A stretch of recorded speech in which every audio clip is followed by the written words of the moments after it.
the time. Your gateway to the world. AFR. American Freedom Radio. Give it to them. Get real and heal. Listen to Christie on Soul Journeys Radio. All right. Good evening, everyone, and happy Tuesday. It is, what is it now? Tuesday, March 5th, 2013. Hope you had a lovely day and a warm day. It's that time of year where look outside and is it spring yet? Can I plant my seeds yet? So that is what we're going to be talking about tonight. It is the first Tuesday of the month, so our special guest tonight is Heather Rhoades of GardeningKnowHow.com. She is a lifetime gardener located in the suburbs of Cleveland, Ohio, has been gardening most of her life, and she now owns and operates the gardening site, GardeningKnowHow.com, where her and other experts help answer your questions on various gardening topics. And we are blessed to have her join us the first Tuesday of every month. So you can call in and get your questions answered here at 218-339-8525. That's 218-339-8525. Or you can join us in a text chat over at souljourneysradio.com, and I'll be trying to watch the chat for questions there as well. So, what else do we have coming on this week? Tomorrow night, we're going to be joined by Thomas Sheridan. If you haven't heard of him, we've had him on the show in the past. He is the author of Puzzling People, The Labyrinth of the Psychopath, and his next book, Defeated Demons, and he just released his latest, The Anvil of the Psyche. So that'll be exciting. ThomasSheridanArts.com. It'll be good to have him back. And then Thursday night, we are going to do a part 2 with Tobias about the Dark Night of the Soul. So, woohoo! Buckle up, everybody. We got a wild ride. So tonight we're kicking it off with garden knowledge. It's March, and I'm going crazy here. How are you doing tonight, Heather? I'm doing good. My snowdrops are up. Can't complain, the snowdrops are up. All right. Well, good. So is it spring there yet? That's a hard one to call in Cleveland. Have we had spring-like weather? Yes. Could I get snow sometime between now and May? Most certainly. That's right. You have a long one. Yeah. We usually have a shorter one, and Mommy tricked me. We had a semi-warm day, as opposed to the teens and 20s we've been having every day for months, and it got up into, the high 50s, and I'm like, woo! In sunshine, I can go plant some onions and potatoes and greens today, and, I guess I forgot when I saw the sunshine out there that it is still winter and the ground is still frozen, and you know how I like to do that with my bare feet and bare hands. So, yeah, I was tricked. I couldn't get anything in the ground, darn it. But hopefully that day is coming soon because, man, I can't take it anymore. Trying to shop for good organic food in the grocery store is just ridiculous. Yeah, it's this time of year is tough for gardeners because you get that one day of warm weather and you're like, woo, time to start. And really, I like for myself here, I really shouldn't be starting my tomatoes and peppers until April, which is still a month off. So, by the end of this month, I should be planting cabbage out and peas, getting my potatoes ready to go. But you just want to start everything now. I want to get all of my seeds going, and the ground is just not ready for it yet. Yeah, darn it. Oh, man. Well, it is almost that time, thankfully. And, of course, there's people further south than us that, they're harvesting their second season. Yeah. Well, I guess second from last summer. So technically first of the year. But, gosh, I remember last year, this time of year, I was down in, the Gulf area. And in Louisiana, people were growing peppers. Mm-hmm. Oh, yeah.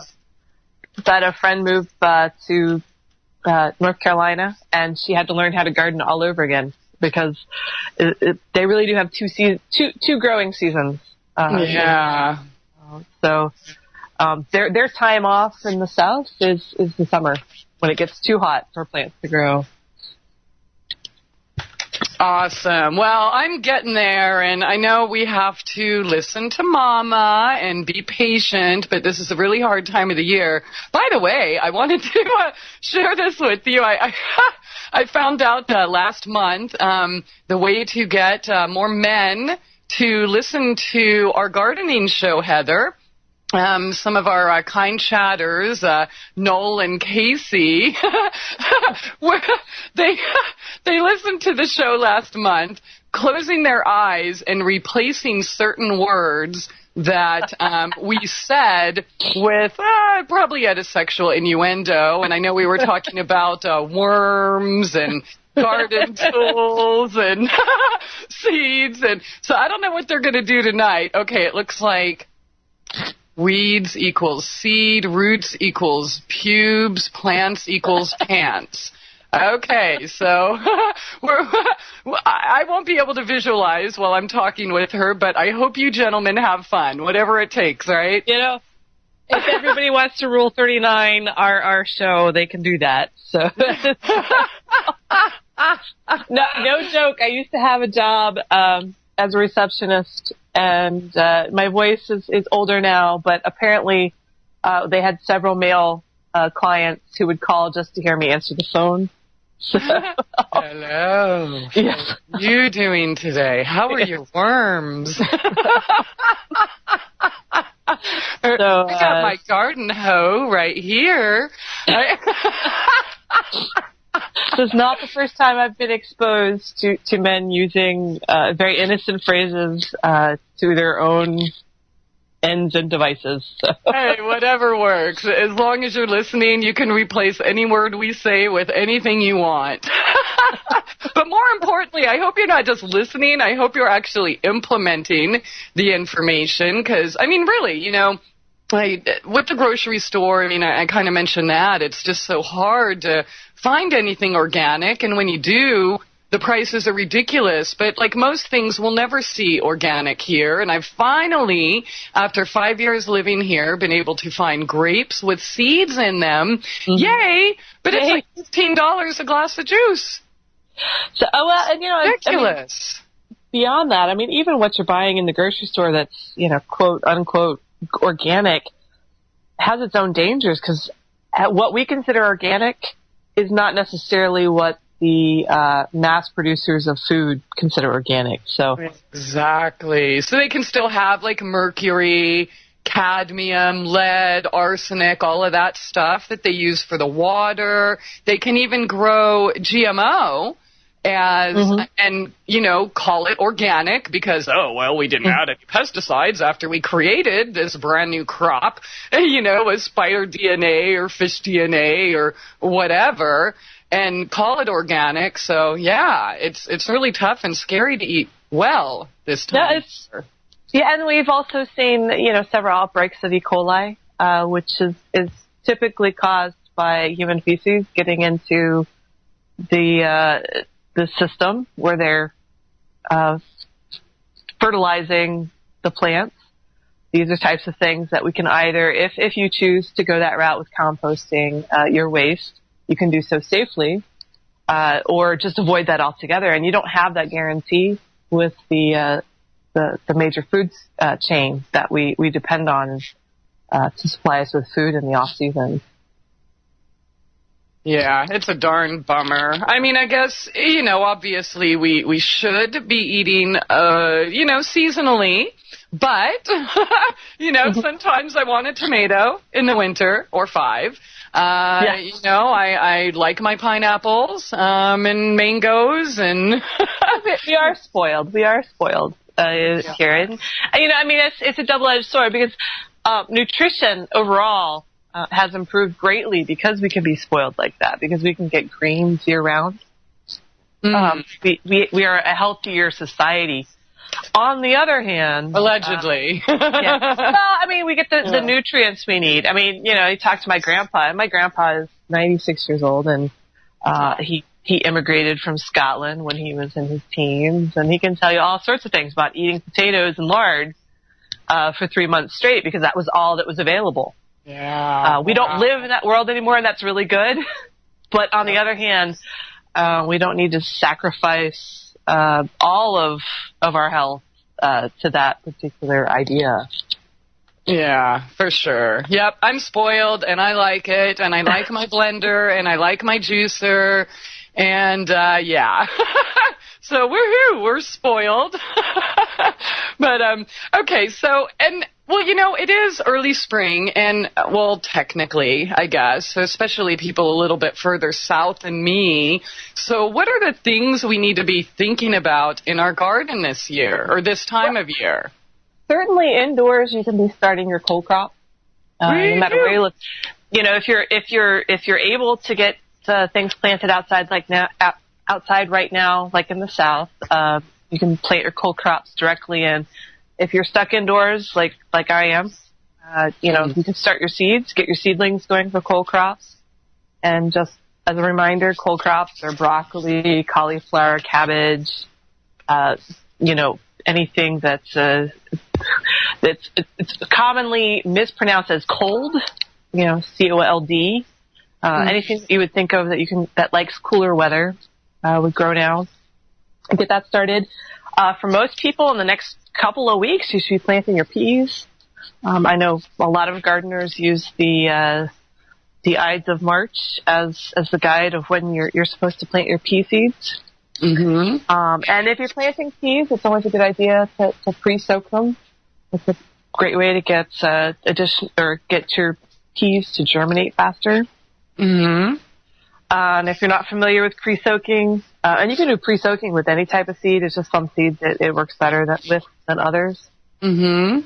So, pre-soaking seeds is, just going to put them in a cup of warm water for about 12 to 24 hours. It gives them a jump start. It lets them know that it's time to wake up and produce what they're supposed to. Yeah. Okay. So, I guess go ahead. Oh, I'm sorry, honey. I guess we're cutting out a little bit. Uh-oh. Yeah. Okay. I thought you were done, but apparently you just cut out. And so I guess we missed what you said for the last 20 seconds. No, it's a pre-soaking just helps the seeds to understand that it's time to wake up and start growing. Mm-hmm. We're actually a little very kind to our seeds compared to Mother Nature.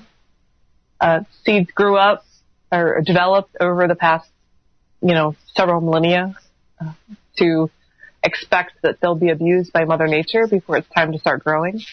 Yeah. So pre-soaking your seeds gives them just a little bit of abuse so that they know it's time to start growing. Okay. All right. So, now, with the pre-soaking seeds, have you experienced any benefits with using H2O2? I have not tried that particular method. Okay. And certainly it would make sense. Yeah. Like I said, if you think about seeds, what they're primed to go through, as a matter of fact, like tomato seeds, if anybody's ever collected tomato seeds, you actually have to let the fruit rot before you can collect the seeds to plant. Mm-hmm. And, that's because it needs that acid from the rotting fruit to burn away the outer layer. A lot of fruit seeds, they're designed to have gone through a digestive tract before they will germinate. So pre-soaking and some sort of, slightly abusive substance, and even water can be slightly abusive, it makes a lot of sense. Huh. Okay. So abuse our seeds is what you're saying. Yeah. Especially, your tougher seeds, such as, if you're going to be planting kale, if you're going to be planting Swiss chard. Those seeds are pretty tough. And with those type of seeds, you can even take sandpaper to them. Rub them between two pieces of sandpaper, rough them up a little before you plant them. And they need that to grow well, because they expect that. That's what they expect from Mother Nature. They want to be abused in order to grow well. Okay. And also, we've talked in the past about pre-seeding. We can still do that now, right? Yeah, with some of the stuff, if you're not in an area where the ground freezes solid, you can still get some pre-seeding out. In my area, at this point in time, the ground's pretty solid. Mm-hmm. It's going to be difficult to get the seeds in there and to get them,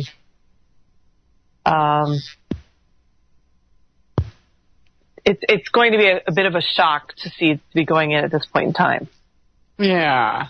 If you pre-seeded in spring, they have time to get used to the weather getting colder and then warmer and then growing. But if I were to go out with a seed right now, a tomato seed, I probably wouldn't have great success. But like I said, certainly your cole crops would be okay if you wanted to pre-seed those right now rather than starting seedlings indoors. Peas, as long as you're not too wet, would be okay. Okay. Awesome, honey. It's that time. We got to take a short break, but we will be right back and talk more about pre-seeding, just in case you missed those past episodes.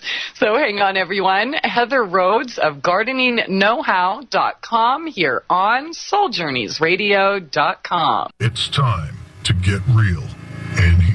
MyTrueEssence.net would like to tell you about Modifiland brown seaweed extract. It's composed of an elementally rich seaweed called laminaria. It takes 40 pounds of laminaria to make just 1 pound of Modifiland. There's nothing else like Modifiland. It is the richest in alginate, fucoidin, organic iodine, and lamarian. Alginates are the most effective organic element in nature that enable the body to rid itself of heavy metals, radioactive elements, and toxins. Fucoidin is an extremely effective anti-cancer substance found abundantly in brown seaweed. Organic iodine is the greatest protection for the thyroid offered by nature. Laminarin aids in the prevention and treatment of cardiovascular disease. Go to www.mytrueessence.net and click the Modifiland banner to get started on your path to rich health today. Also check out the Healing Shop for proven essential oils, medicinal teas, and even health coaching. It's time to get real and heal. Go to www.mytrueessence.net.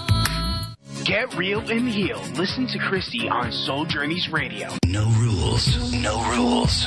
No taboo topics. No taboo topics. No fear of doom. No fear of doom. We are American Freedom Radio. American Freedom Radio. All right, welcome back, and thanks for joining us here tonight. Soul Journeys Radio on AmericanFreedomRadio.com. This is our gardening show, always the first Tuesday of the month, with Heather Rhoades of GardeningKnowHow.com. Excellent website. Go check it out. Literally, probably any question you can think of in relation to gardening has already been answered on the site. If not, her and a team of experts are there to answer them. And of course, we are graced by her presence here at Soul Journeys Radio. So if you do have any questions, feel free to give us a call at 218-339-8525. That's 218-339-8525. And if you'd like to join us on the text chat, I'm usually pretty good about getting your questions in there too. That's over at souljourneysradio.com. And we left off about talking about pre-seeding, and of course where you live, Heather, the ground is still cold or too cold to do that at this point in time. But so would that work better in northern climates, say like in fall? Yeah, like I said, pre-seeding in the fall, the seeds are better able to, acclimate over the season. Right now, I'd be taking a pack of seeds out of a nice warm house and putting them into a frozen ground. And the poor little things would be like, ah! Yeah. Yeah. That probably won't work now. And you can, at this point in time, I could put my cabbage seeds out there. without a problem. Peas, I'd be waiting another week or two just because of the moisture factor. I need the water to kind of run out of my raised beds so that the seeds aren't rotting, the pea seeds aren't rotting in the bed, but, they could handle the cold. Okay. And so let's, just in case somebody doesn't know what we're talking about in regards to pre-seeding, can you give us a brief description on it? Sure, pre-seeding. Well, anybody who's had a volunteer plant grow in their gardens has pre-seeded by accident. I think everybody in the world has ever planted a tomato plant has experienced a volunteer tomato plant. Probably half the people in the world who compost their pumpkins after Halloween have had a volunteer pumpkin plant. And that's all pre-seeding is it putting that seed in the ground, in the late summer, early fall of the year before, and then in early spring, it grows. It's a pretty easy concept, and nature makes it happen already. So you might as well take advantage of that for your own benefit. Yes, because unlike us, Mother Nature knows when they're supposed to start growing, whereas I'm like, oh, come on, let's just start early. Let's do it now. And that doesn't really work so much. So if they are, for example, you let some tomatoes fall off the vine or something in fall and stays in the ground, they pretty much automatically know when to come up in spring. Right. And you know what we tend to do, especially like with tomatoes and peppers, we're so, gung-ho about getting them out in the garden.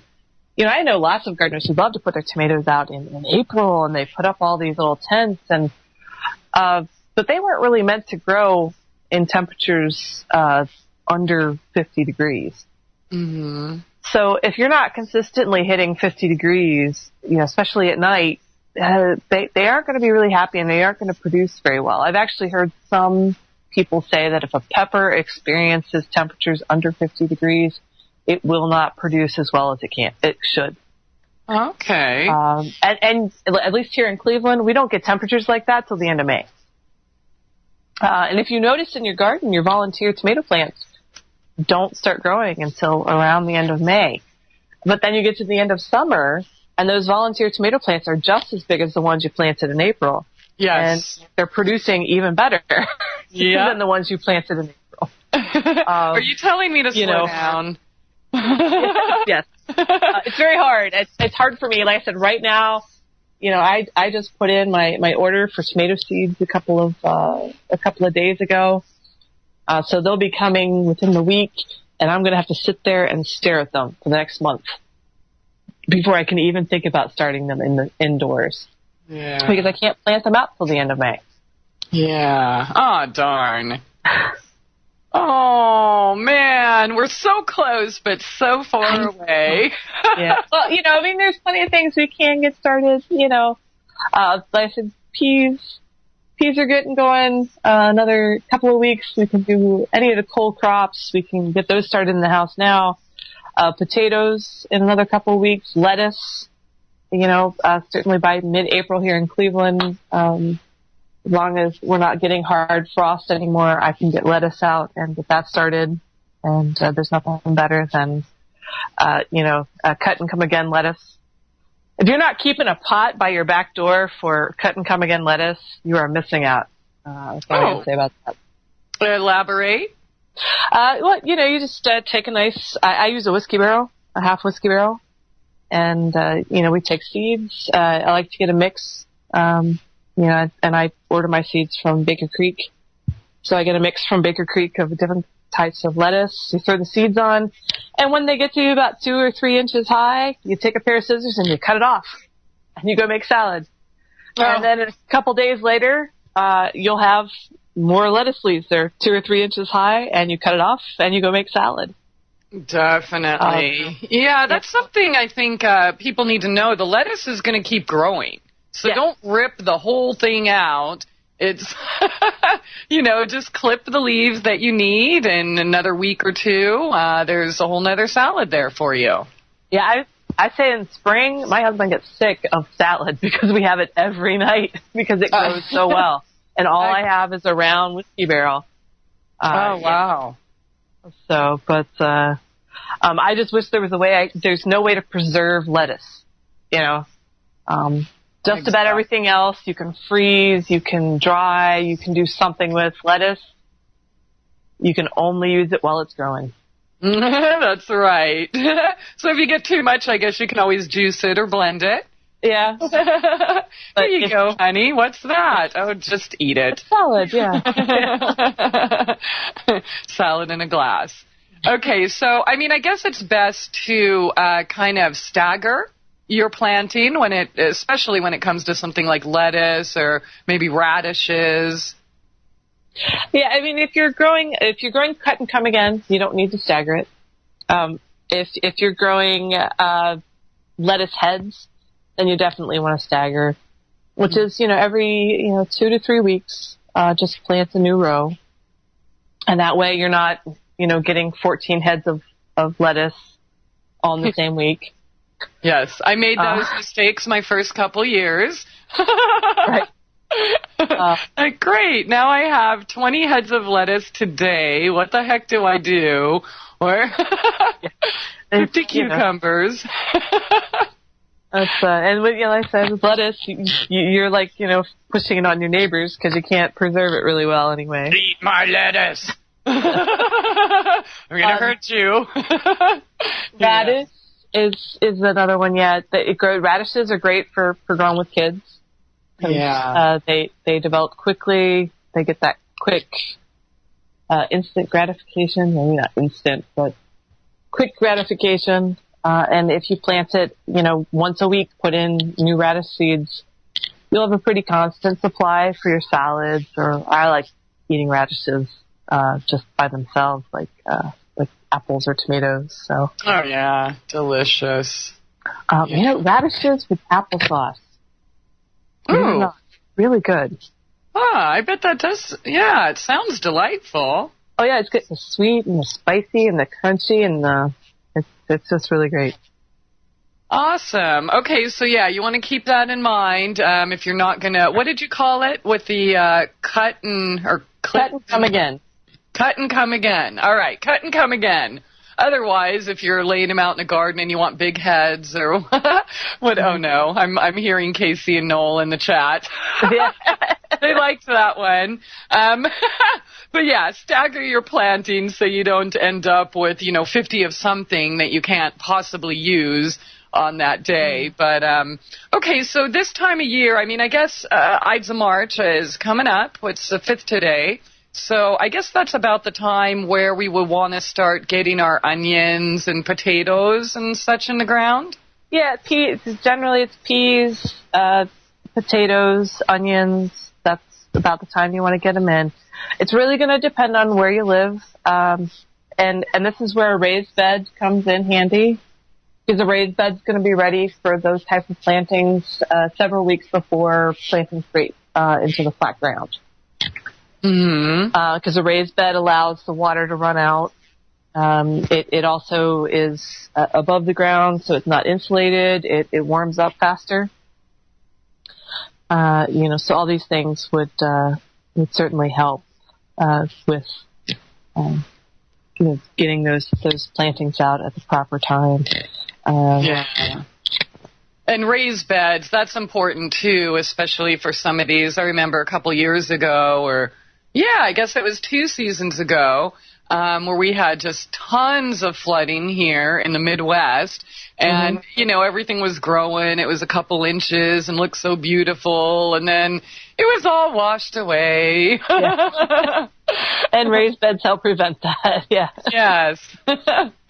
Okay. And, they're really not hard to do. I mean, I think it's cool if you can get in the ground. Of course, here, or at least where I live specifically, raised beds is the only way to go, unfortunately, because we live on rock. It's like literally all limestone here, so there's no digging unless you have, some super heavy machinery and then a bunch of fill dirt, and, that's just a pain. So just go get some wood or old tires or whatever you have lying around and prop it up a few inches, and you're good to go. Yeah, safe from flooding. Cinder block. And, raised beds, especially, my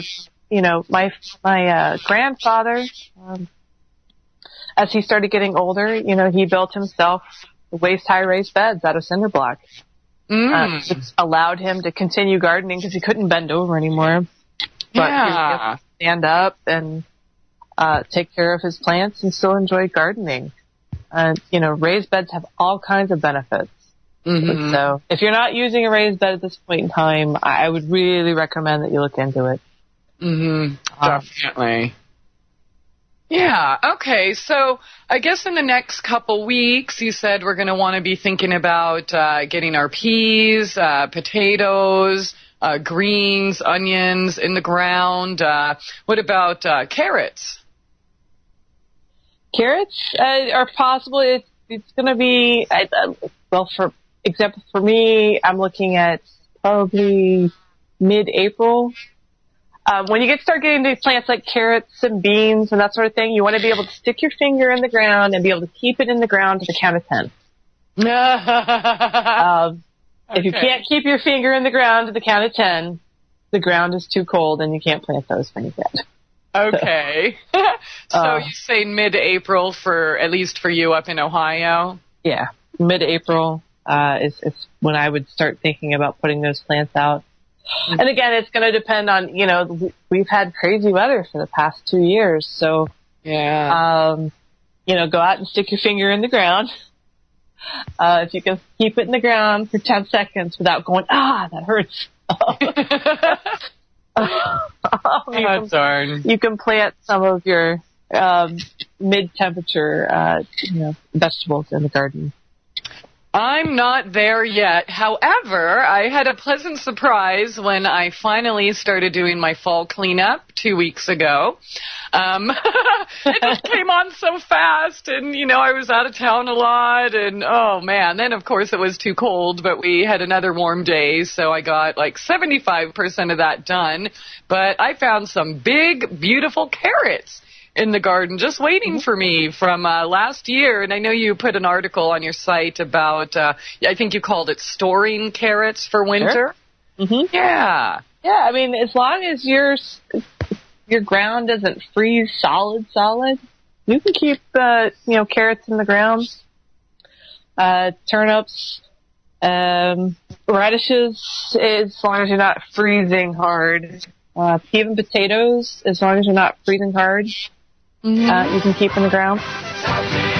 Definitely. I've had potatoes go for a couple of seasons as well. But in that time, we have a short break. So stay tuned, everyone. We will be right back with Heather Rhoades here on SoulJourneysRadio.com. It's time to get real and heal.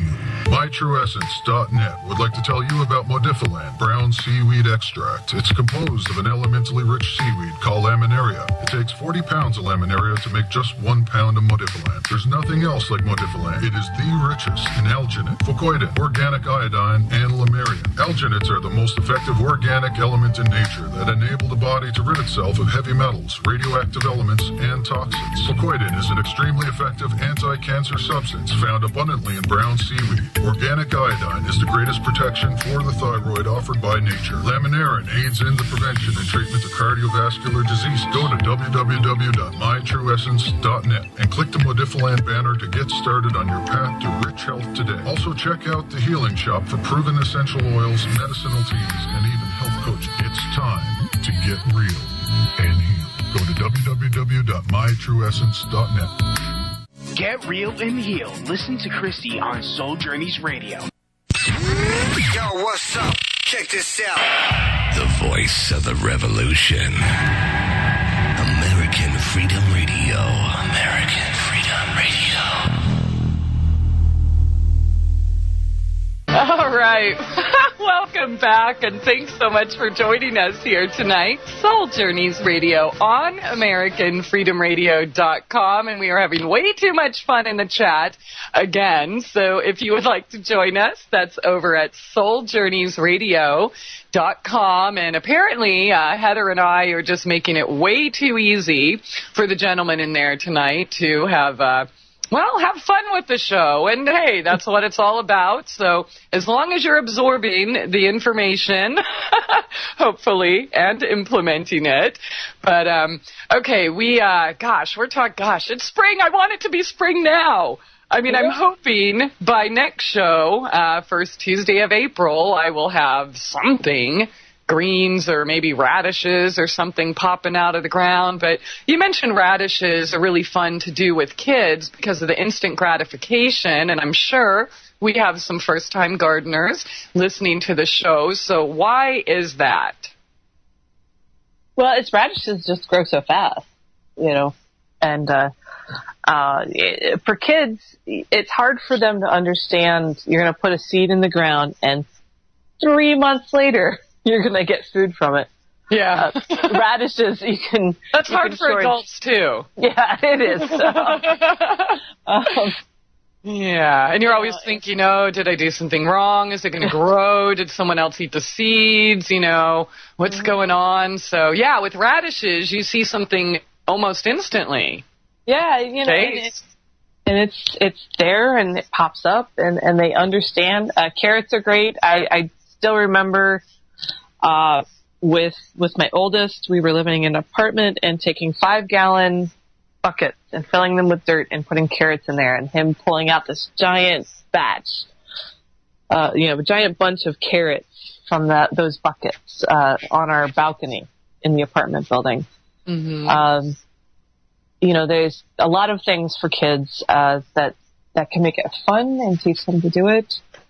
Sunflowers are always a big treat for kids. Again, they tend to germinate quickly, so you get to see that plant starting to grow. And in a relatively short period of time, 1 to 2 months, with some varieties, you can start seeing a flower on there. Mm. Bean teepees are a lot of fun. Yeah, definitely. And you get food from them if you plant beans, although, I love doing morning glories, and to make sure your kids don't eat the morning glories. Certainly, having this big, playhouse that's covered in plants and flowers is a lot of fun for kids. There's a lot of things you can do with your kids to get them interested in gardening and understand that this is something fun and where our food comes from. Let me tell you, a lot of kids today, they don't understand where our food comes from. No. They really don't.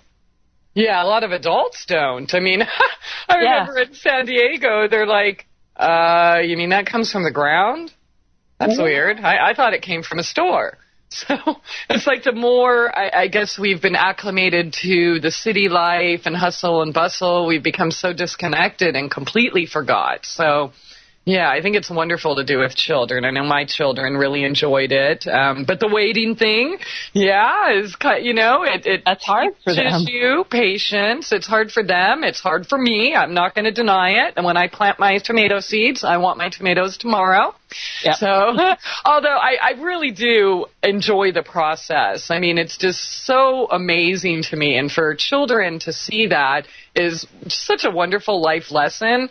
But, yeah, I agree. Radishes are kind of the way to go to, let your children know, look, something really is happening. These might grow a little bit quicker than the others. But, I mean, grow your Halloween pumpkin this year. Pumpkins are another great one for kids. Just because you start out with this tiny little seed, and it's not tiny compared to other seeds, which also makes it great for kids because, it's big enough so that their little hands can manipulate it okay. Mm-hmm. You put it in the ground, and within days, this little plant appears. And children are like, oh, my God. Mommy, look. Magic. Yeah. And then it turns into this, it could be a 50-foot-long trail. Right. Keeps growing. It's gone. Yeah. Yeah. That's a fun one. Definitely. What else? What else has a pretty short return on your investment? I suppose. I mean, besides radishes and pumpkins, what else comes up quick? Beans and peas are pretty good because you do get fruit from it. It's not as quick as a radish. Carrots, we already talked about. Carrots are pretty quick. Lettuce. That's another great one because lettuce, you can put that in the ground, and if you're doing cut and come again, it's going to be coming up in no time. Herbs are great. Yes. I know that my kids, we keep a mint patch in the back of the garden, and oh my gosh, my kids all summer long attack that mint patch, and they're allowed to because you can't control mint otherwise. Yeah. But, they can go back there and they can pull out a stem of mint, and they can't hurt the plant in doing it. And they can chew on it while they're playing in the yard, and it's a fun kind of treat, Definitely. I typically do plant a type of cherry tomato, Matt's Wild Cherry. I have found to be wildly popular with little kids. Mm-hmm. The cherry tomatoes come out about the size of a very small marble, and they're very, very sweet. And the kids are allowed to pick it clean. So you just kind of want to add an element of fun for your kids. Mm-hmm. I'm not a big person about making my kids work in the garden. It's mainly because they get in my way. But I mean, I love my kids and I do want them to enjoy gardening, but I'm not one of these people that's like, even I had my 16-year-old out in my garden, and I didn't have any corn this year because he accidentally weeded it all out because I forgot to tell him what corn looked like. No! I hate it when that happens. Yeah. It's not his fault, but, it is a reason why I'm like, this is why I don't have my children, actively working in the garden much. Yeah, I'll do the weeding, children. Thank you. Hey, I had an adult do that to me once. I'm sure you heard me bitch and moan here on the show. I was so depressed. Oh, my gosh, all that basil. Plus, my mother-in-law's come over and pulled out, I had a nice patch of purslane going. And she came over and was very proud of herself because she had weeded my garden and had taken all the purslane out of my garden. Oh, no. Oh, man. Oh, goodness. Wow. But herbs are a lot of fun for kids because they're very tactile. In addition to tasting good and smelling good, a lot of them have very unique textures. That stickiness of a rosemary plant. The very slick nature of chives. These are all things that are very engaging to children. Mm-hmm. And you'll find, especially, if you have a child that's a picky eater, mm-hmm. Allowing them to grow and then help prepare the food that they're going to eat goes a long way to getting them to actually eat that food. Oh, definitely. Definitely. And then they learn what real fast food is, huh? Walk out in the garden and pick. No, it's not the drive-through, folks. I personally wish we aren't able to keep chickens here. I wish I could keep chickens. Mm-hmm. Because all of these things add to children understanding where our food comes from. And that's important for future generations to understand, the food supply chain that we're dealing with. I mean, that's a lot of our food problems and even our health problems are coming out of the fact that that there's been an assault for the past, 70 years. Yeah. Right after World War II, the food industry really started to make it easy for the homemaker to make dinner. Just add water. Yeah. Yeah, definitely. And it's kind of frightening where it's gone. because adults and children just have absolutely no idea where something in a box comes from. Yeah. Exactly. So, yeah, get your children out there, and, they do enjoy it. They really do. It's not work. It's play.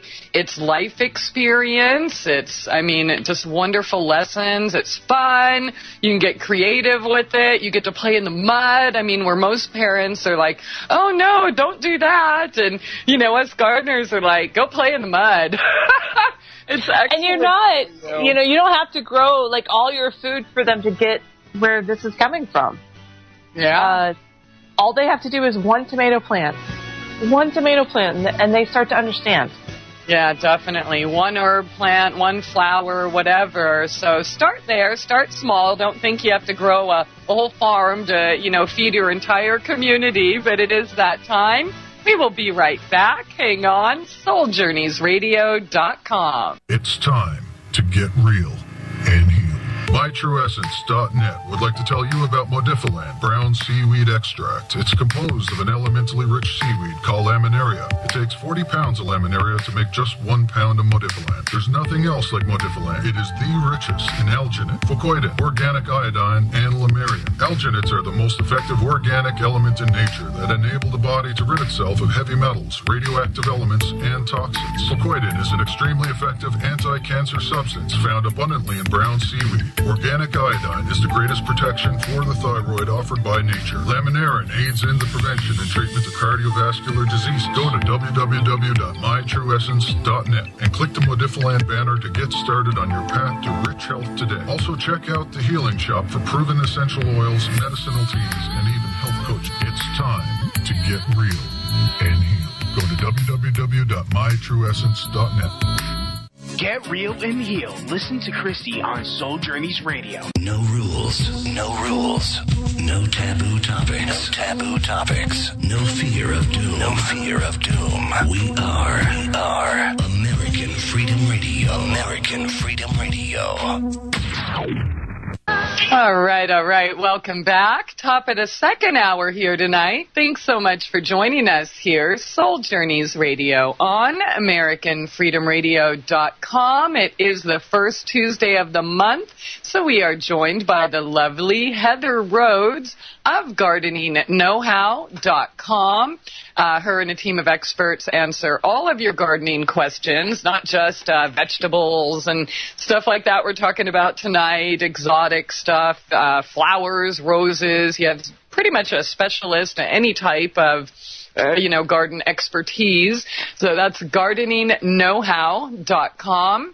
And her personal blog is thisgardenIsillegal.com. That's thisgardenIsillegal.com. And if you have any questions or comments, please feel free to give us a call tonight, 218-339-8525. That's 218-339-8525. And if you'd like to join us on the text chat, that's over at SoulJourneysRadio.com, and we're not having fun in there, and I'm not looking at it anymore.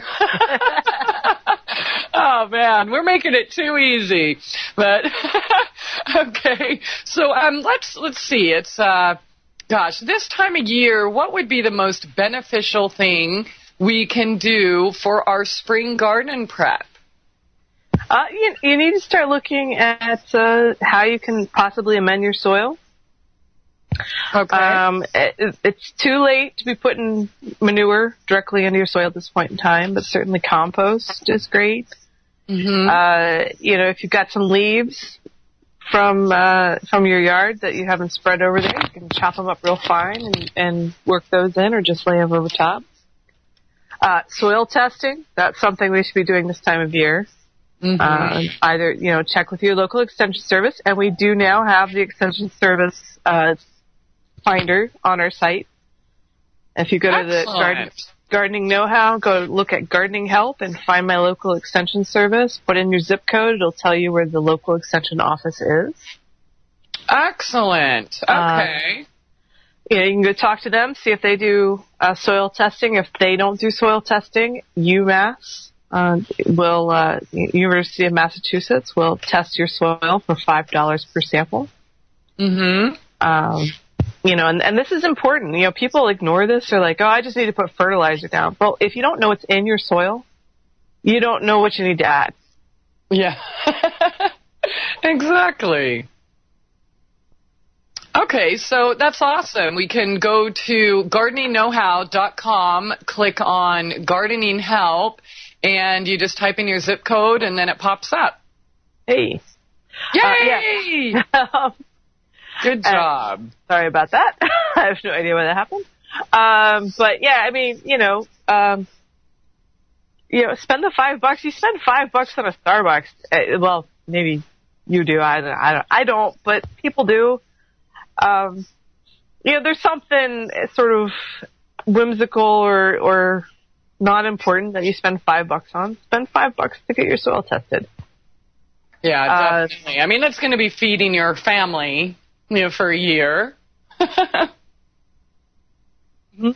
Or at least half a year, so definitely worth it. Yeah. Find out what you need. And then once you know what you need, you can work in some of that stuff now. Like I said, manure is not an option right now simply because it needs to be composted, and there's not enough time between now and when you're going to plant to compost manure straight into the soil. But, if you've been composting all along, great time to do that. Add that in to your soil. If you haven't started a compost pile, Start now. Start now. Great time to get started. No time like the present. Yeah. These are important. Getting out there, attacking some of the weeds. I know in my area, Creeping Charlie, this is Creeping Charlie because it will survive the cold. It is semi-evergreen, so I can get out there and find it and rip it out while everything else is dead. Spring bulbs, you can start thinking about what spring bulbs you'd like to plant. Or summer bulbs, if you're thinking gladiola, you wouldn't plant it now, but you start looking for gladiola. If you haven't done your seed shopping, now you need to do it now. Definitely. Like I said, I just ordered my seeds a couple of days ago, and they'll be coming in the next week and a half. And I ordered a couple days ago, and there was a couple of varieties that the company I bought from were out of. Mm-hmm. Because I was really over-enthusiastic. I shouldn't say over-enthusiastic, I'm one of them. There's really enthusiastic gardeners who were ordering them back in January. So yeah, definitely. Yeah, they tend to be, if you wait till the last minute, sometimes they might be out of what you're looking for. So if you haven't done that yet, get on it. So you like Baker's Creek, right? Are there any other seed companies you'd recommend for heirloom? Okay. Is really good. I like them as well. Those are my two big go-tos. But, certainly, take a look online. There's a lot of companies out there now specializing in heirlooms. And if you haven't tried heirlooms, give them a try. This is a perfect time to think about the heirloom you're going to try this year. Yeah. Most of my garden is going to be planted with heirlooms this year just because, if I'm going to garden, I'm going to have some fun with it. It's nice to get a tomato, but it's really, really fun to get a, purple tomato. Oh, or a striped tomato. Right. Yeah. It's great to get a head of cabbage. It's really cool to get one that's tear-shaped. Yeah. You're already going to be putting the effort into something that's a little different, a little fun, and you'll be surprised. I mean, I have to say, I love heirloom tomatoes, heirloom squash. You will not find better squash than some of the varieties of heirloom squash. I love Boston Marrows. We grew those one year, and that was the sweetest squash I've ever had. Turk's turban squash. That's another fun heirloom. Oh, again, Turk's super turban sweet. squash. Yeah, I have it to looks write like some of these down. Never heard of it. Turk's turban. Okay. Hubbard squash, gray Hubbard, is fun to grow. Those things get huge. I mean, you're looking, when you grow gray Hubbard, you're probably going to be looking at something that you're going to roast and then you're going to freeze because it's so massive you wouldn't be able to eat it all in a week. But it's really sweet. It's most people don't know this, but when you buy canned pumpkin, it's not pumpkin like the orange pumpkin you're used to seeing. Mm-hmm. Most of the time, canned pumpkin is a form of Hubbard, type squash. Looks very different from a pumpkin, but wonderful texture and wonderful flavor. Interesting. Okay. That's good to know. So you mentioned teardrop or tear-shaped cabbage. Would you share with us some of the species that you like to plant in your garden? Well, this is my first year getting into heirloom cabbage. Okay. I'm trying to remember what the variety I ordered was. Because I've tried, to be honest, the past couple of years I've tried cabbage, but cabbage is hard here in Cleveland. Yeah. Because our weather is just not conducive. Mm-hmm. We tend to have very cold followed by very warm. There's no in between. So, I'm going to try some heirloom cabbages this year because heirlooms, the really nice thing about heirlooms is that a lot of them were developed for certain climates. So, since normal cabbages don't work really well for me, I might as well try an heirloom. Mm-hmm. If I'm going to fail, I might as well fail spectacularly. Definitely. And that's kind of what gardening is all about, though. I mean, I know a lot of people are afraid to even try because they think, oh, I killed a houseplant once 10 years ago. I can't grow anything. Well, first of all, you're not really the one growing it. Just give it proper, space, light, water, etc. But, how do we learn? By making what we call mistakes. And I just looked up what I ordered. It's a early Jersey Wakefield cabbage. And the reason I ordered it's an heirloom. It has a short period, so it's going to come to maturity very quickly, which is going to work well with our climate here, where I only have a suitable cabbage period for a very short period of time. Mm-hmm. And this is not something I'm going to be able to buy at my local nursery. They're going to sell the standard cabbages that everybody grows and fails to grow. It's the same thing all the time. And there's such a wide variety, so many varieties of all of these things, but we've been taught, there's one squash, it's yellow. There's one zucchini, it's green. There's one pumpkin, there's one tomato. There's, and that gets kind of boring. So, yeah, some varieties I'm going to be trying this year for the first time. I'm growing Hubbard, but I'm also going to try candy roasted squash. Oh, wow. Which is roasted? Candy roaster. And it's like the squash, and it's like a baseball bat, the size of it. Huh. Size and shape is about like a baseball bat, but it's supposed to be a very, very sweet squash. And, give it a try and grow it. And if it works, great. And if it doesn't, live and learn, move on, mm-hmm. There's so many types of fun plants out there to try. And tomatoes, I grow 20 different new varieties of tomato every year. Oh, wow. 20 different tomatoes every year? Oh, my gosh. How many plants of each? No, just one. Okay. Because I don't have that big of a garden. Yeah. But, I do 20 different varieties that I've never tried before because there are so many to try. there are literally thousands of varieties of tomato plants that you can try in your garden. Mm-hmm. So, what are your children's favorite, breeds? well, I mentioned earlier Matt's Wild Cherry, which is not an heirloom. It's a new variety, but still, they love it.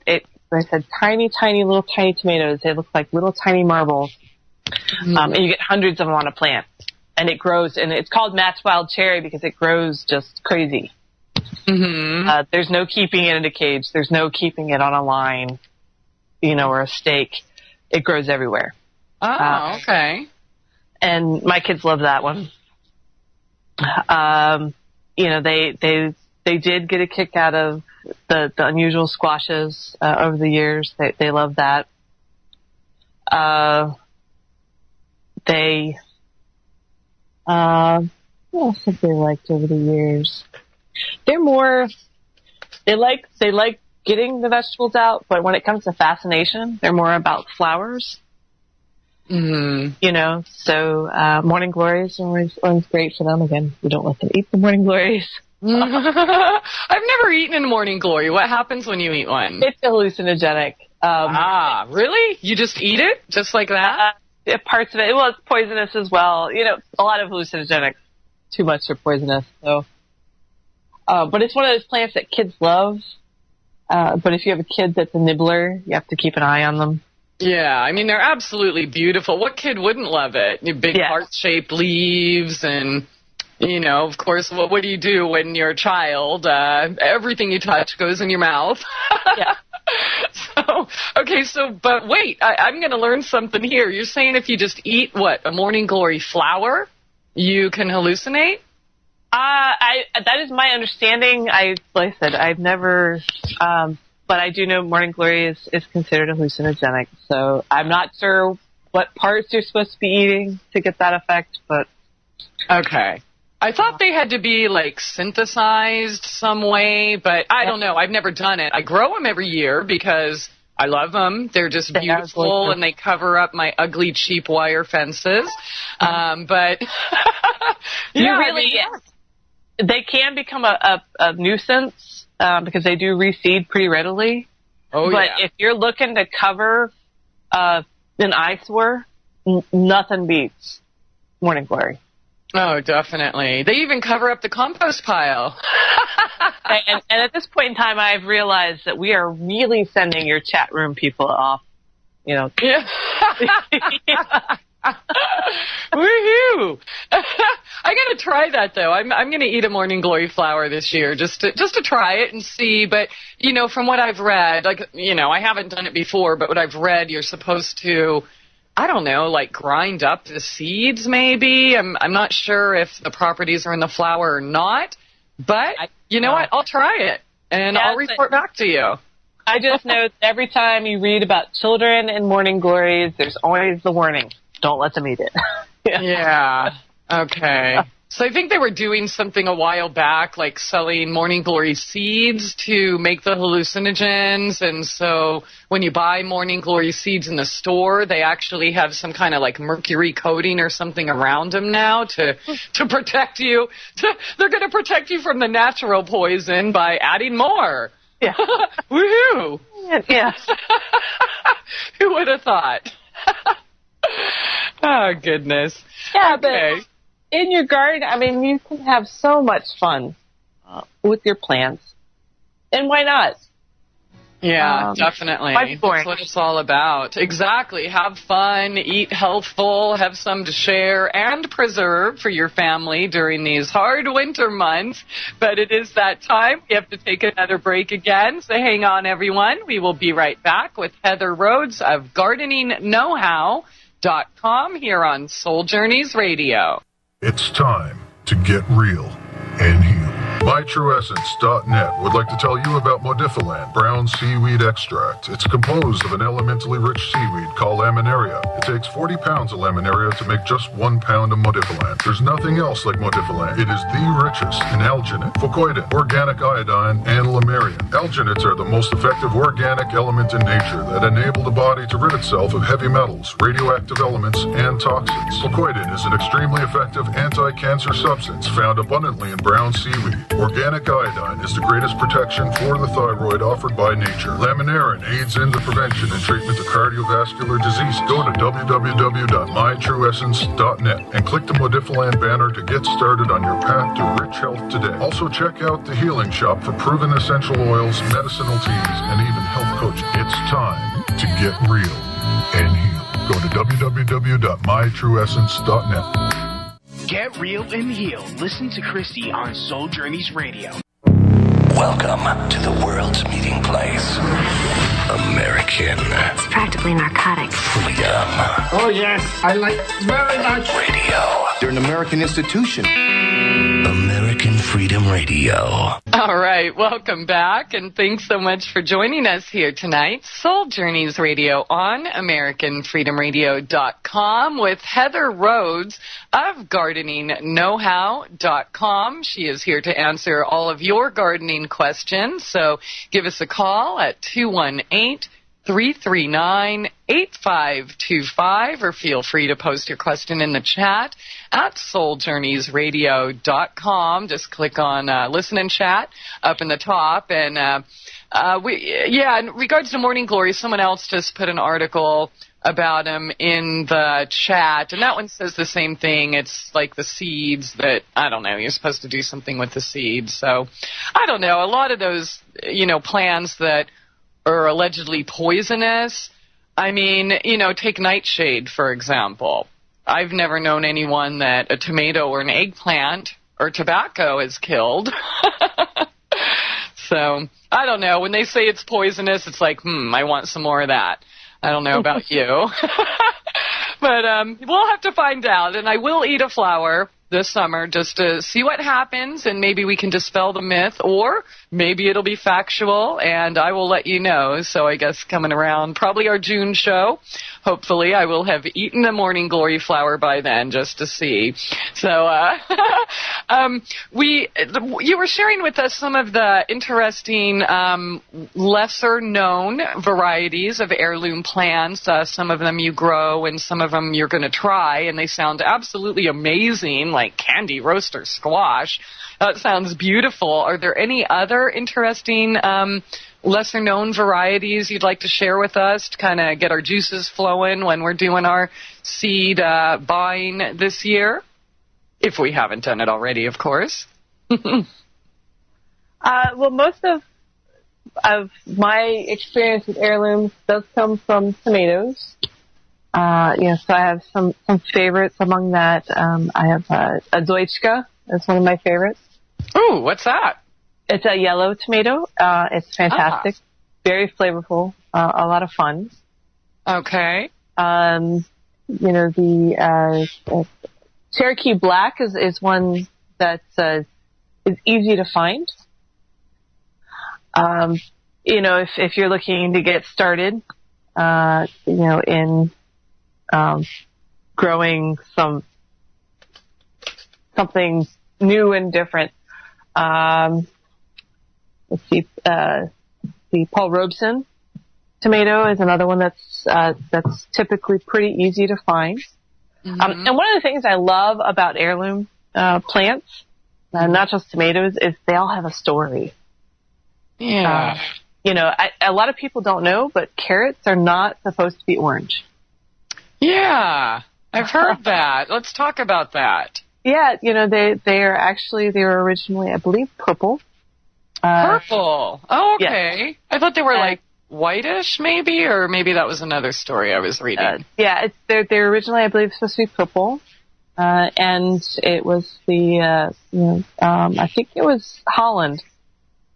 I think it was Holland was having some sort of centennial celebration, and this was, these countries have been around for centuries. So I can't remember which century they were celebrating that they had been around, but the farmers bred the carrots until they were orange to celebrate this particular moment, and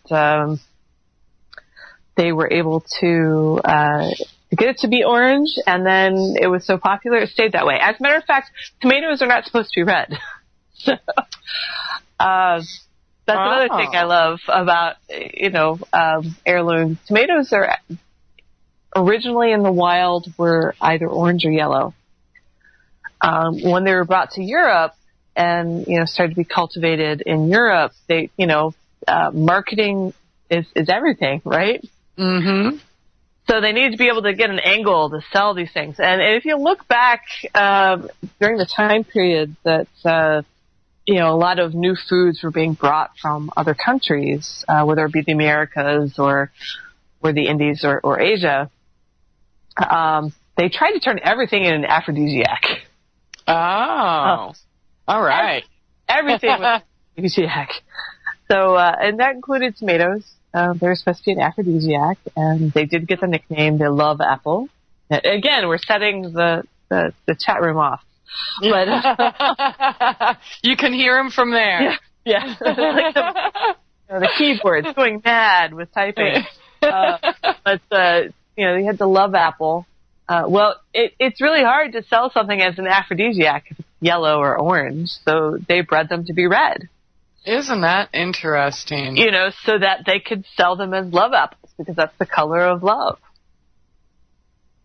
Wow. So, and now we consider tomatoes to be red. It's just something that we take for granted. And we see a yellow tomato or an orange tomato, and we think it's a little weird. Mm-hmm. Or white or black or purple or striped. These aren't tomatoes. They're supposed to be big red hearts. Yeah. Somebody's posted celery in the chat, and I did hear that is also supposed to be an aphrodisiac, or at least to help with sexual stimulation. So, woohoo! Way to go, Naughty. And again, the way we eat celery is not the way celery is supposed to be grown. Really? Wow. What's the original celery like? Celery comes in a lot of different forms, whether it be the root. It tends to be much skinnier. Mm-hmm. A lot of people try to grow celery in their garden, like they buy at the grocery store. And that doesn't work. That only grows in very, very specific environments. Okay. If you grow celery in your garden, you're looking at celery root. Or if you grow celery stalks, they're going to be much thinner. They're going to be a little bit more bitter.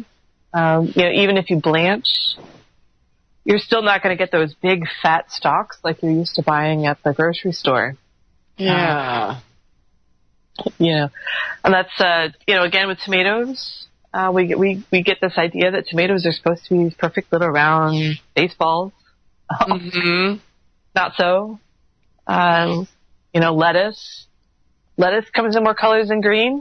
A lot more colors. Definitely. And different flavors as well. Everything from soft and sweet to, a little bit more bitter and firmer.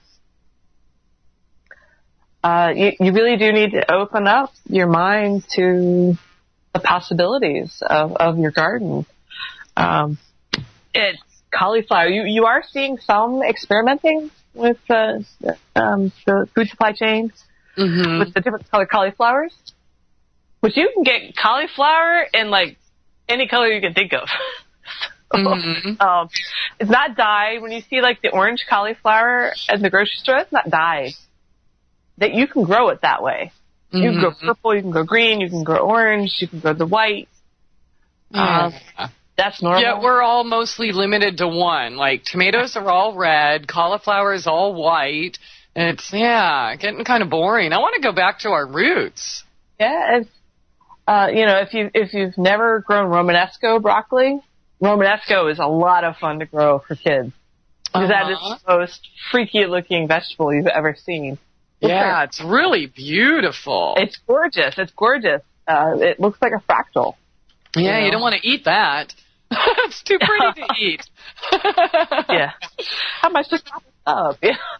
Yeah, that's an awesome one. Romanesco broccoli. Try that this year. And you can also, if you really want to get wild and crazy, start looking at some varieties from, some, especially Asian and Indian varieties. So, for example, I can't grow cilantro in Cleveland. It just doesn't work. Aww. But I grow a Vietnamese cilantro. Mm-hmm. That's just fantastic. I think it's often referred to as cilantro. Same flavor, but heat doesn't affect it. Excellent. Still get my salsa. Still have it grown straight from my garden. Okay, so it doesn't bolt as much as the traditional, or at least the cilantro we're allowed to. Okay, excellent. It doesn't bolt, so. Yeah, because if the temperatures aren't just right, I mean, you'll get a few leaves and then it bolts. That happens a lot for me on the cilantro and dill. It's like, you're screwed, then it's too hot.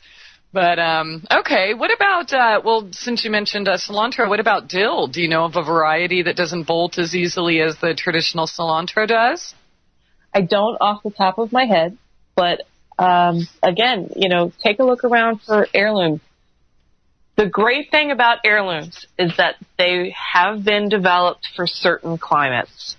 Mm-hmm. So, like, when I buy tomato seeds, I only look for tomato seeds that were either developed in the northern United States or in Russia.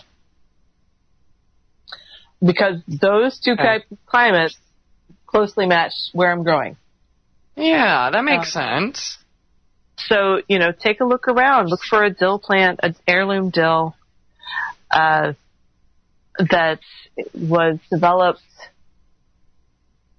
in an environment that you're living in now. Okay, great idea. Okay, now you mentioned earlier with the cauliflower being different colors and cabbage and such. What about red onions? I love red onions, but somebody said that they're dyed or GMO. Is that true in your experience? No, that's not true. That's not true. Oh, There's good. plenty of varieties that are completely natural, and heirloom even, that are red. So, it's... a lot of times, especially in today's world, people see things that are different from what they're used to seeing, and they think that it has to be, genetically modified.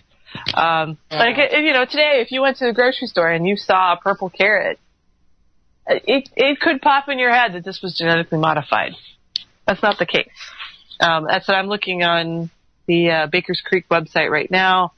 I'm just doing a quick search on onions. I'm seeing literally, I can count 1, 2, 3, 10 different varieties on the first page that are all red, naturally red. Excellent. Oh, that's so good to know, because I was kind of bummed. I don't want to give up red onions. They're beautiful. Yeah. Wow. Okay. So just because it looks different doesn't mean that it's been genetically altered. In dogs, when we breed dogs, it's actually 7 different genetic traits that we're messing with. That's it. In breeding them. Okay. A lot of the time, same thing with plants. You're only going to have a handful of traits that you're going to be tinkering with in order to get some really surprising and amazing results. And when I say tinker, I just mean you take pollen from this flower and you put it in that flower, and then you plant the seeds and you get something completely new. Yeah. Well, I'm glad you're bringing that up, because, that's basically just hybridized. And although, we're taught, I guess, here in alternative news is, stay away from anything hybrid, but that's not necessarily true either. I mean, maybe some of the hybrid versions you're buying in the store could be GMO, but just because it's labeled hybrid doesn't mean that it's genetically modified. Right. I think everything in my garden is hybrid. You know, people ask me, what kind of tobacco are you growing? I'm like, I have no idea. Because I started off with like 5 different kinds and planted them all together, and I harvest them all together, and I throw all the seeds in together and then put them out again, and who knows what it is today. That's it exactly. I mean, hybrid is not a bad word. It's not a bad word. We associate it as a bad word because seed producers have used legitimate breeding techniques among plants to produce plants that don't breed true. But hybrid itself is not a bad thing. Every heirloom started out as a hybrid. Yeah, exactly. Heirloom just means it's been around long enough that, we don't think about it anymore. That's all it means. Yeah. Okay. Well, very good point. Now, we have a few questions in the chat. I'm not sure. At least some of them look partially serious. So we'll start with the first one. I don't know if you have any experience with this, but what's the best time to plant weed seed? And I'm assuming that he's referring to Mary Jane. Yeah. I have not grown Mary Jane myself. I have not grown marijuana. But most plants follow a pretty typical cycle.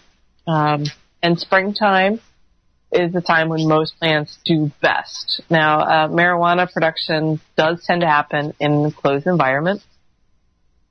So you're not necessarily held to that. But I have heard rumors that the people that used to own our house grew a couple plants in the backyard. All right. If you're going to be growing it in your backyard, you're going to want to plant it in the springtime.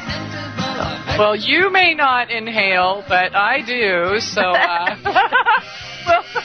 we'll get to the rest of these questions after this short break. So stay tuned, everyone. Heather Rhoades here at GardeningKnowHow.com on SoulJourneysRadio.com.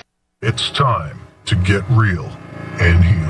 MyTrueEssence.net would like to tell you about Modifiland brown seaweed extract. It's composed of an elementally rich seaweed called laminaria. It takes 40 pounds of laminaria to make just 1 pound of Modifiland. There's nothing else like Modifiland. It is the richest in alginate, fucoidin, organic iodine, and lamarian. Alginates are the most effective organic element in nature that enable the body to rid itself of heavy metals, radioactive elements, and toxins. Fucoidin is an extremely effective anti-cancer substance found abundantly in brown seaweed. Organic iodine is the greatest protection for the thyroid offered by nature. Laminarin aids in the prevention and treatment of cardiovascular disease. Go to www.mytrueessence.net and click the Modifiland banner to get started on your path to rich health today. Also check out the Healing Shop for proven essential oils, medicinal teas, and even health coaching. It's time to get real and heal. Go to www.mytrueessence.net.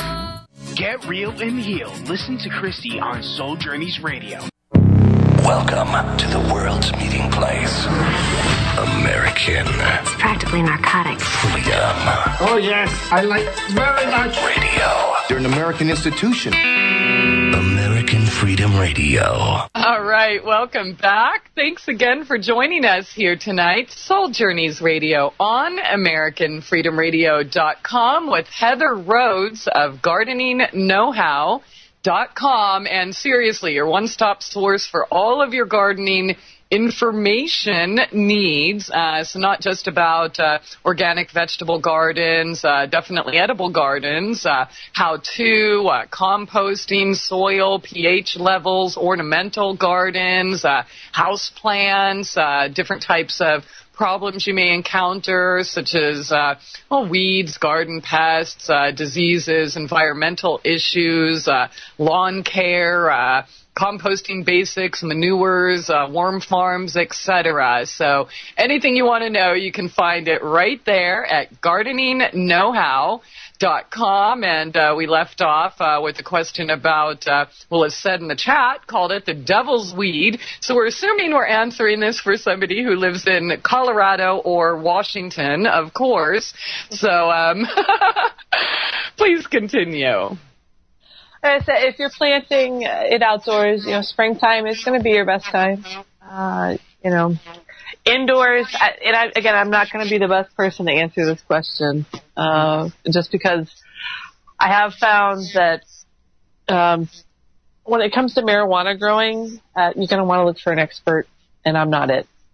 That's All one right. way to put it. So, well, this might be a good opportunity for me to direct you to Casper Leach of Time for Hemp. He is here on the network at AmericanFreedomRadio.com, and I believe his show is noon to 1. That's Central Standard Time, Monday through Friday. That is 12 to 1, Time for Hemp. And Casper can probably answer just about anything you need to know about gardening, gardening that specific weed, but I'm sorry, we don't have experience in that. Unfortunately, hopefully that will change, but it is what it is right now. So, okay, we do have another question for you on the chat, dear. I think this is at least partially a sincere question. This is from Noel. Heather, what are you wearing? Oh, and what is the best pH level for growing cucumber? Oh, dear.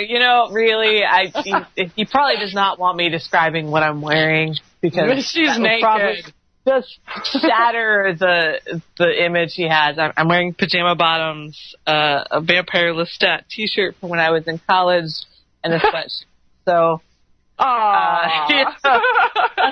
nothing too risque there. You would not be a good phone sex operator. I know. Like, I was working as a receptionist. Apparently, my voice just did things for people, and they'd have clients call just to hear me answer the phone, but not so much anymore. So, as far as pH, typically 6 and 7 is your best pH level for cucumbers. Okay, so do you mean 6.7 or between 6 and 7? Between 6 and 7. Okay. So anywhere within that range would be good, healthy? Yes. Okay. All right. And it looks like we have another real question. What about putting chicken poo in your garden? Chicken poo is great, and but it has to be composted. Chicken poop is probably one of the hottest types of manure that you can put into your garden, and hot means that that has a high level of nitrogen. If you put chicken manure straight onto your garden beds, you will kill your plant. Not because it's not good for the garden, it's just not ready for the garden. So, it's best to take it, put it somewhere where it can mature a little, and mellow. Give it about a year. And then after it's had about a year to mellow, you can spread it out in your garden, and it makes a great way to add nitrogen to your garden. It is very good for that. It's just that, if you're taking it straight from the chicken's rear end and putting it on your vegetable beds, it's going to cause some problems. Okay. All right. Now, I guess between now and our next show, you had an article on your site, a recent one, about potatoes. So this is something, most of us will probably be doing before the next time we speak with you. So let's talk about one of your latest articles, how to grow potatoes and when to plant them. Well, potatoes are a lot of fun.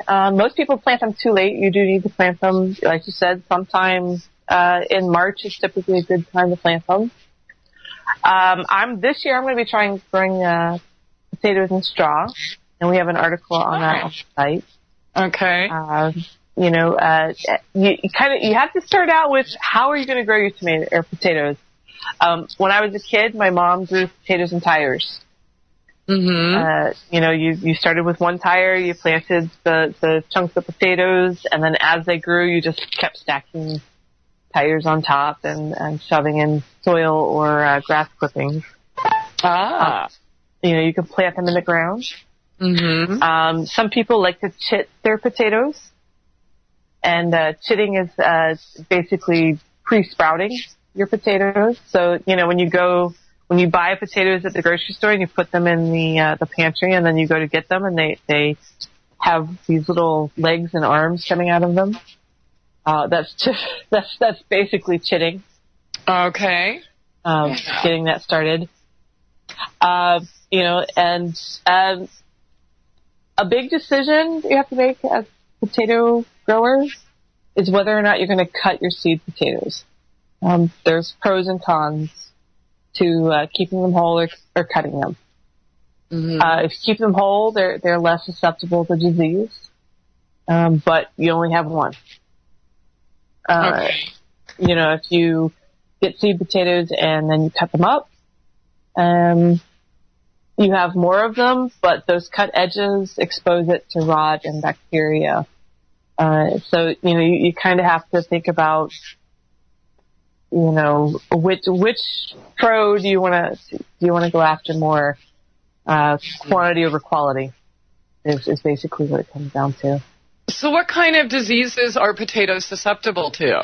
Oh, a bajillion. Okay. I haven't experienced any of them yet, so do enlighten us, please. Yeah, I don't have. We don't have all of the diseases on the site yet. It's actually on our to-do list. But there are all kinds of rots and bacteria and wilts. Basically, anything that can affect tomatoes can also affect potatoes. Plus, just a huge amount of rots beyond that. Okay. The Irish potato famine, which if you have any clue about history in the United States, you know that's why we ended up with so many Irish people here. That was caused by a bacteria in the soil that caused potatoes to rot. It was also caused by a monoculture. Because I liked the Irish people here. Yeah, it did. They're great, but they starved by the thousands because not only again, this is a lesson on why we should grow heirlooms. Potatoes are largely propagated by cloning. We take a potato, we cut it into 4 pieces, we plant it in the ground. It grows 4 potato plants. We take one of the potatoes, we cut it into 4 pieces. It's basically the same potato, just reproduced over and over again. And that's what happened in Ireland, is that they had these white potatoes that grew really well in Ireland. Everybody grew the exact same type of potato. Oh, wow. And then a rot came that affected only that one kind of potato. Okay. Yeah. They literally watched crop after crop turn to mush in the ground. Wow. I mean, literally, they put them in the ground, they started to grow, and they could watch them turn black and turn to mush. Oh, man. That would be devastating. And they had nothing else to plant. This is, again, a lesson in why monocultures, such as we have in the United States, and tomatoes and things like that, are a bad thing. Okay. But going back to the original thing, those type of rots, there's several different kinds that can affect your potatoes. Most of your problems with potatoes can be avoided by buying from a reputable dealer. Okay. You do not want to go buy potatoes from the grocery store and plant them. You can, but and fortunately for you, you're not depending on that potato in the ground to feed you for the next 6 months. But they're going to be much susceptible to. Uh-oh, I hear the music, darn it. So quickly, let me ask you this, Heather. In growing your potatoes in straw, just the same as soil, but no soil, just straw? That's right. Wow. Okay. So we have an article on the site. You can go look it up. Potatoes, you take a straw bale, put your potatoes in there, and you end up growing potato plants. Heat from the straw bales actually helps with that. Excellent. Okay, I got that article posted for our chatters in the chat room. The rest of you, please go to gardeningknowhow.com, and anything you don't find right away, there is a fancy little search function Or I promise you that. Thank you, Heather, for joining us here tonight. And always on the first Tuesday of the month, looking forward to next. Thank you all for joining us here tonight. It's time to get real and heal. MyTrueEssence.net would like to tell you about Modifiland brown seaweed extract. It's composed of an elementally rich seaweed called laminaria. It takes 40 pounds of laminaria to make just 1 pound of Modifiland. There's nothing else like Modifiland. It is the richest in alginate, fucoidin, organic iodine, and lamarian. Alginates are the most effective organic element in nature that enable the body to rid itself of heavy metals, radioactive elements, and toxins. Fucoidin is an extremely effective anti-cancer substance found abundantly in brown seaweed. Organic iodine is the greatest protection for the thyroid offered by nature. Laminarin aids in the prevention and treatment of cardiovascular disease. Go to www.mytrueessence.net and click the Modifiland banner to get started on your path to rich health today. Also check out the Healing Shop for proven essential oils, medicinal teas, and even health coaching. It's time to get real and heal. Go to www.mytrueessence.net. Get real and heal. Listen to Christie on Soul Journeys Radio. You're listening to the future of talk. American Freedom Radio. This is American Freedom Radio.